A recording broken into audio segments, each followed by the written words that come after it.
Okay, now that we have gone through the simple gas laws, Boyle's law, Charles's law, Avogadro's law, we're ready to look at what we call the ideal gas law.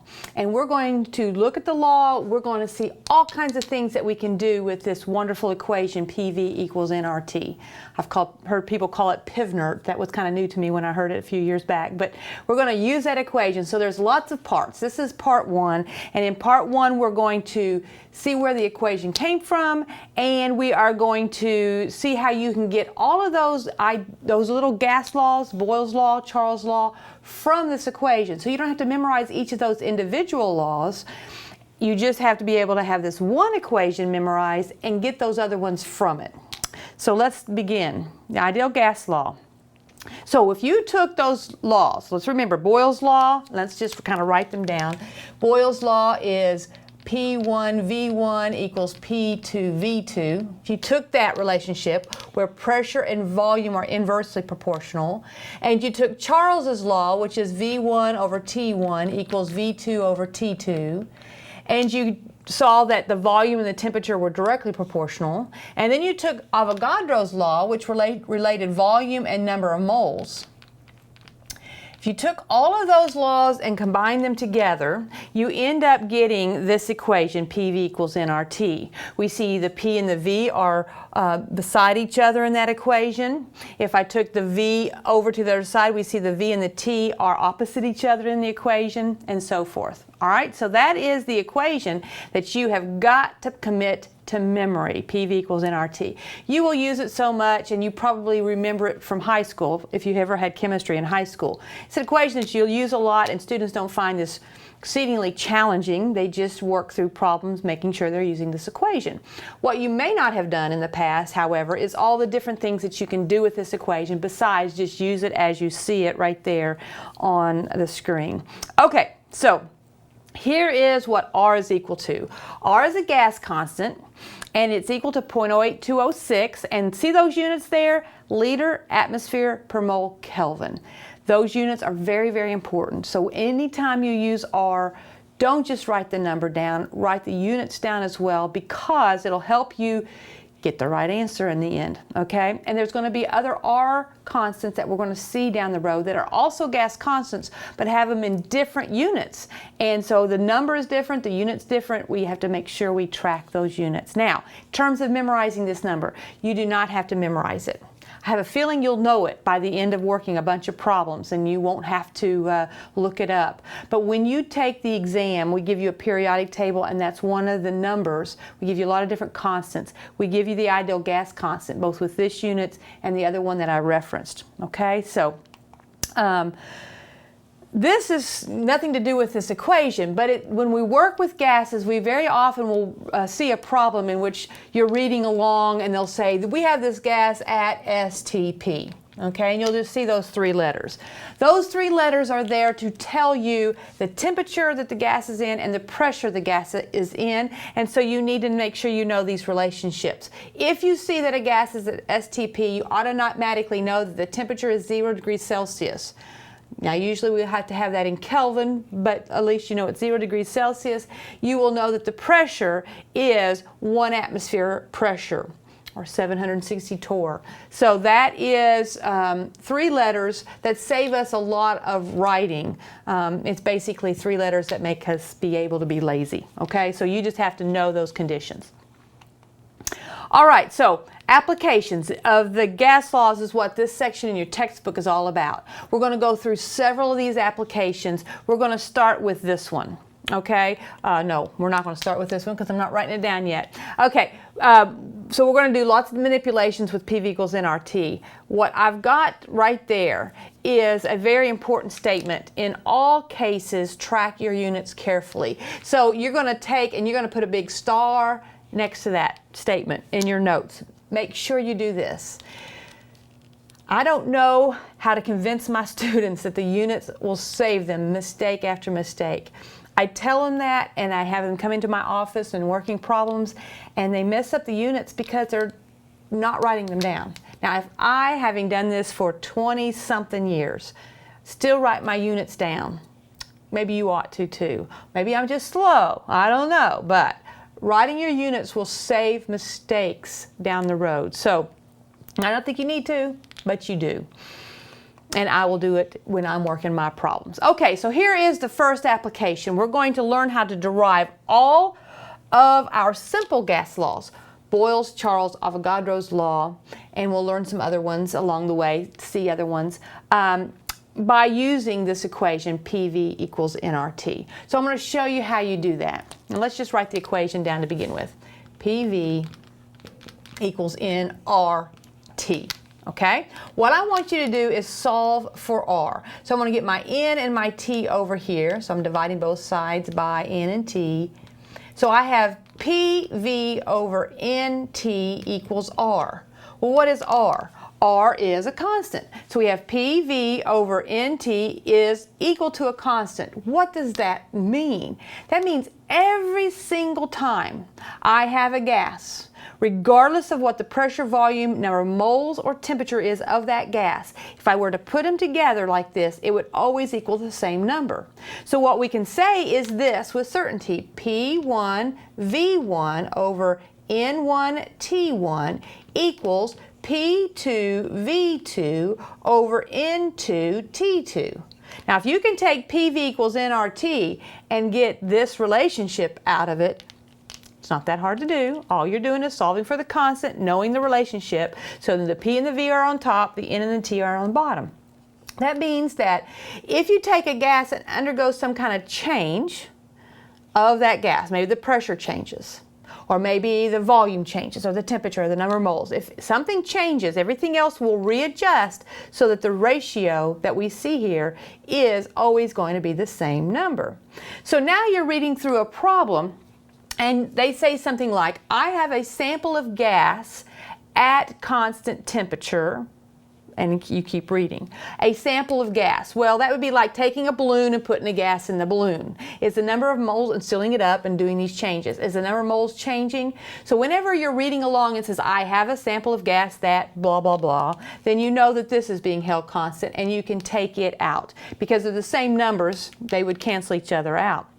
And you're reading along and says, I have a sample of gas at a constant temperature, so I could get rid of the T part, okay? Because if the temperature is not changing, they're the same and they'd cancel each other out.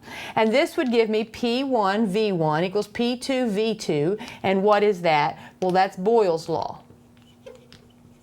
Okay?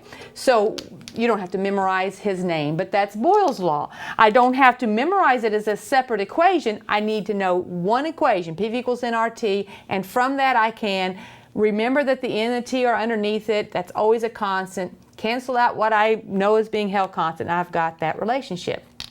So you're going to have this one P1 V1 over N1 T1, P2 V2 over N2 T2, one thing that came out of PV equals nRT.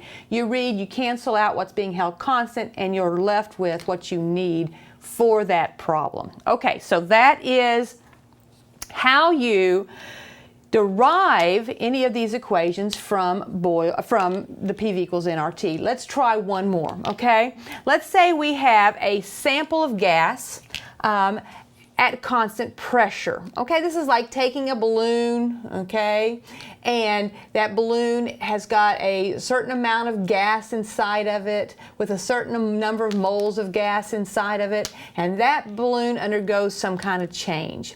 This balloon is being held at a constant pressure, and let's say I'm changing its temperature and I want to know how the volume changes. Well, let's see how that works here. So we take our PV equals nRT, and we have P1 V1 over N1 T1 equals P2 V2 over N2 T2. So we read the problem. It says we have a sample of gas with a certain number of moles of gas in there. It doesn't matter what those are.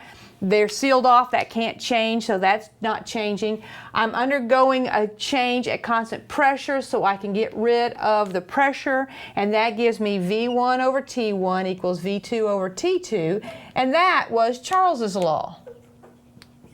Now, we don't have to memorize that name, Charles's law, but we do need to be able to read a problem, understand if it's constant pressure that we get this equation out, and I wouldn't want to memorize that as a separate equation. I would want to be able to derive it from one equation that I memorized. What you're going to hear from me over and over and over again this semester is you want to memorize as little as possible and let your brain get you where you can go.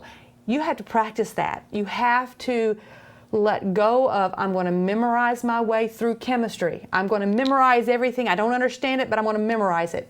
I don't want that to be your goal. I want your goal to be, I understand what she's talking about. I can get what she's saying, and I can memorize one thing, and I can do a whole bunch of stuff with it. So if you struggle with what I'm saying at any time, and you find yourself resorting back to, I'm memorizing this, I don't understand it, but I'm going to memorize it, please come and see me. Let's get beyond the memorization of a bunch of stuff that I don't understand and into grasping the concept that gets you places with a minimum of memorization. Okay, so we're going to next start working some problems utilizing this concept. So this is the problem we're going to work. Now read through it, okay? We have a volume of a gas, tells us the volume, it tells us the pressure, and it wants to know what the final pressure is if the volume is increased to 5 liters. Now what I see here is changes taking place. We are changing from one volume to another volume. Therefore, the pressure has to change. Anytime I read a problem and I understand that as I read it there's a change going on, then I need the ones and the twos, the P1s, the V1s. And so I would realize that I've got to take my PV equals nRT, and from that, whether I write it down or not, from that I've got the change equation. I bring the N and the T over, PV over NT equals a constant, or P1 V1 over N1 T1 equals P2 V2 over N2 T2. I always have that as my starting point that came from that equation. Then I'm reading through. It has a volume of gas. Okay, it doesn't say I'm adding gas, taking gas away, so however much gas was there to begin with, it's just undergoing a change. So the number of moles is not changing. Whenever they say I have a gas that underwent this change in other things, that's not changing. And it's very, very common in that the mole part is there. It's going to cancel. Then it tells me, as I read through it, that it's happening at constant temperature. So if the temperature is constant, I can cancel out the temperature because it's not changing, and that leaves me with P1 V1 equals P2 V2. All right, so now I'm going to look for those things here. Let's think about P1. I'm starting out at a pressure of 0.50 atmospheres. Okay? And it says, what is going to be the final pressure? That would be P2. I don't know, okay?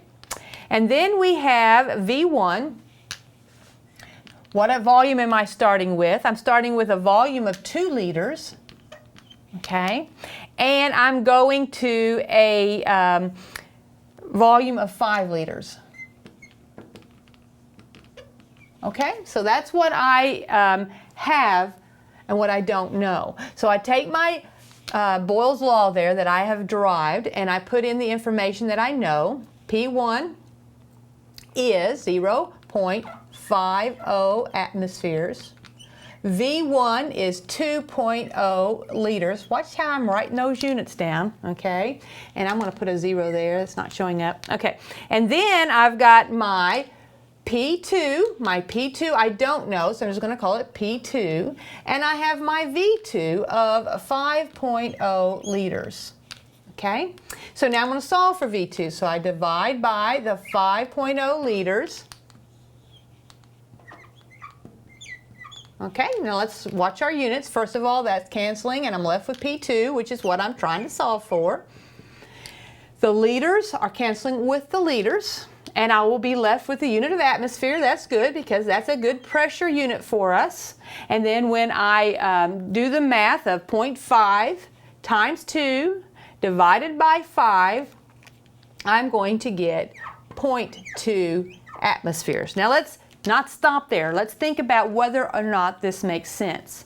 According to Boyle's law, and if you think about the demonstration that we did, that you watched, when the volume goes up, the pressure needs to go down. Did the pressure go down? It went from 0.5 to 0.2. It did. And so that shows us that this worked well, okay? It's on the track of being correct. So that is how you work a problem where you're deriving your own equation. Let's see another one. All right, so we have a reaction taking place. And when we have a reaction taking place, as you look at the problem there, we see that the number of moles of hydrogen is 3, nitrogen is 1, going to 2 moles of ammonia. We see that the gases are changing. All right, and let's see what else we know. We see that temperature and pressure are being held constant. So as we work through this problem, let's take our equation, P1V1 over N1T1 equals P2V2 over N2T2. Let's see what we can cancel. Let's see what we can't cancel. We're trying to figure out how much ammonia would be generated when the hydrogen reacts with plenty of nitrogen. So we are looking at it, and we can't say that the number of moles is not changing. It is. So we can't cancel out the number of moles. This is the only real time where we don't want to cancel out the ends, because we're certainly changing the number of moles. But it does tell me I'm running this experiment at constant temperature and pressure. So I'll take my temperature out and my pressure out. Okay, so those are canceling out. And this is going to give me V1 over N1 equals V2 over N2. Now that was Avogadro's law. But let us see how we would work this problem, okay, by putting our numbers in. What do we know here? We know the, how many liters? We're trying to figure out the liters of, okay, we know the liters of hydrogen. That's going to be my 1. Okay? The liters of H2 are going to be my 1. The number of moles of hydrogen I know in the balanced equation is 3 moles. Okay, so I've got that. What I don't know, and what they're asking me to do, is determine the liters of the N2. I mean the NH3. What I do know according to the balanced equation is that it generates 2 moles according to the balanced equation. So we can plug our numbers in, and I want to change pens here because this one's not writing as well anymore, so I'll put it up here. And let's plug our numbers in, okay? We've got the 2.9 liters of H2. I have the 3 moles, okay? What I want is the volume of NH3, and I know it's 2 moles. So I take the 2.9 liters times the 2 moles divided by the 3 moles, and I'm going to end up with 1.9 liters. So that's what I would finish with of the ammonia. Now, having said that, we talked about how to work this problem when we talked about Avogadro's law. And when we talked about it in terms of Avogadro's law, we learned that we can just write that equation, or when we think about that equation, we can think about it this way, that 3 liters of H2 would react with 1 liter of N2 to produce 2 liters of NH3. We could think about these in terms of volume rather than in terms of moles, which allows us to do dimensional analysis. So rather than work through this, I wanted to show it to you so that you could understand that it all plays out perfectly using our Avogadro's law. But when I see a reaction, I typically would not do this. When I see the reaction, I'll keep this in mind, that I can think about those coefficients in terms of liters. And that way, as long as it's being done under constant temperature and pressure conditions, I could say I have 2.9 liters of H2. I don't want liters of H2. I want liters of NH3. And then I go to my balanced equation and say 2 liters of NH3 react with 3 liters of H2, and I will end up with the same answer again, 1.9 liters. So whenever I have a chemical reaction and it's taking place under constant temperature and pressure conditions, I can, as long as they're gases, I can go directly from volume of one gas to volume of the other gas. That would be my preferred method. As you can see, it just looks a lot neater, cleaner, and easy to grasp, as long as you remember you can do this.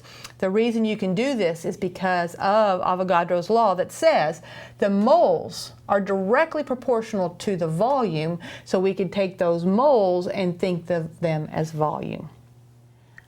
Okay, it's time for you to try one. I want you to look at this problem, I want you to pause the video, and I want you to figure out which one of those answers is correct. Once you have an answer, resume the video and see if you're correct.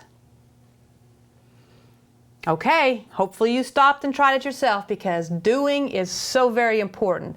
Let's see, what did you get? The question is, did you get 758 milliliters? If you did, great. You can stop now, okay? You're finished watching this video. Now, if you did not get that, common mistakes is students didn't use Kelvin. They saw that they had 400 degrees Celsius to 100 degrees Celsius, and they left it in Celsius. While the units do cancel just beautifully, if you wrote down Celsius, you cannot work this problem in Celsius. Whenever you're dealing with gases, it is essential that you work in Kelvin, okay? It's very easy to put things in the wrong order, so you might have done that. The correct answer is 758 milliliters. Now, if you want me to work through it, I'm going to do so. So if you feel comfortable with this problem, you're done watching this video and you can move on. But otherwise, if you feel any kind of uncertainty with it, let's work it together. All right, so I do see that there's undergoing a change, okay? So since we're undergoing a change, we know that we can take this equation and we can do P1V1 over N1T1 equals P2V2 over N2T2. We read along, and it's a sample of gas, so the moles are canceling. We're undergoing a change and the pressure is being held constant, okay? So we get rid of that, and that gives me V1 over T1 equals V2 over T2, okay? I'm trying to figure out at a temperature is starting at not 100 degrees Celsius, but it's 100 plus 273 degrees Celsius, 273, which gives it to me in Kelvin. And we're ending up at 400 degrees Celsius plus 273 to give me the value in Kelvin, okay? So we have 373 Kelvin and we have 673 Kelvin for my two temperatures. At 100 degrees Celsius, it was 420 milliliters. So I'll put 420 milliliters there. V2 is what I'm trying to solve for. Okay, so I have kind of everything surrounding that I've pulled out of this problem. I need to solve for solving for V2. I want to do that first. So I multiply both sides by T2.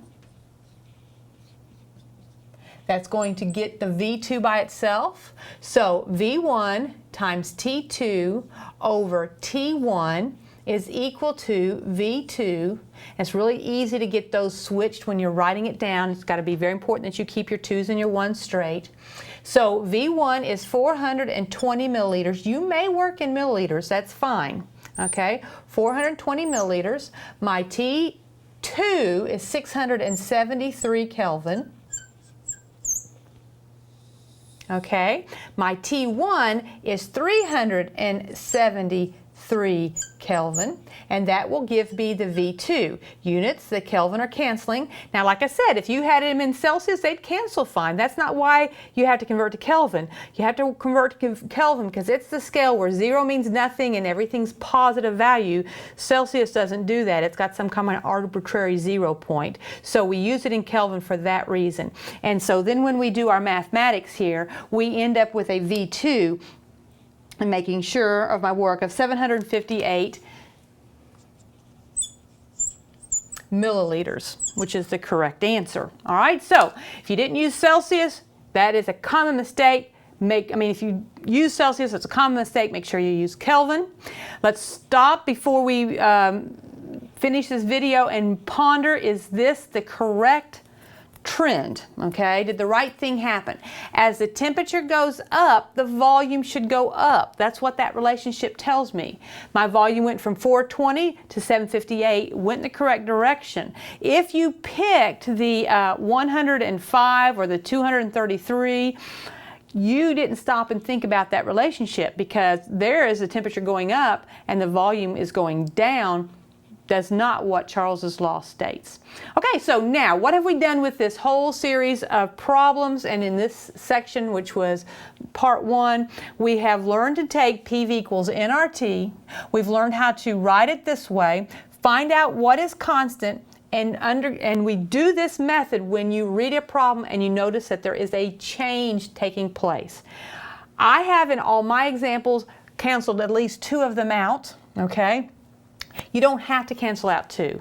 There is something called the combined gas law, where you keep the P, the V, and the T, and only the number of moles is staying constant. So don't be thrown if they don't say anything else is being held constant. You could have a situation where nothing is being held constant. That's not very common, but it could happen. So you only cancel out what you're certain is being held constant, and then seeing how the other things change.